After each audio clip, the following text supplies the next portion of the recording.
Et reste jusqu'à la fin, ok? Je crois que ça vaut le coup. Est-ce que tu es comme moi? Quand tu voyages, quand tu prends l'avion, est-ce que tu connais le nom du pilote? Non.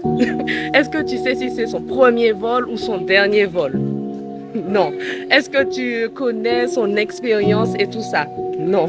Mais pourtant, quand tu vas dans l'avion, tu lui fais confiance, tu es tranquille, tu es détendu et même quand il y a des turbulences, bah, tu fais confiance. Tu ne vas pas te lever de ton siège, aller toquer au cockpit et puis dire excuse-moi pilote, pourquoi tu nous fais passer par des turbulences? Qu'est-ce qui se passe? Non. Tu fais confiance, tu attends patiemment, alors que tu ne le connais pas, tu fais confiance au pilote.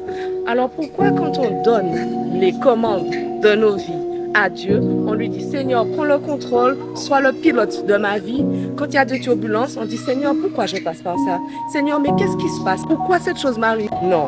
Quand on a confié notre vie à Dieu, quand on lui a donné le contrôle, il faut qu'on soit détendu et qu'on lui fasse confiance. Parce que dans l'avion, on ne connaît pas le pilote, mais Dieu, on le connaît. Et plus encore, il nous connaît et il prend soin de nous. Donc, on a encore plus de raisons de lui faire confiance quand on passe par des turbulences ou quand le vol se passe tranquillement, on lui fait confiance. Il est expérimenté, c'est lui qui dirige toute chose, c'est lui qui est au contrôle. Donc si tu lui as fait confiance, continue et ne stresse pas.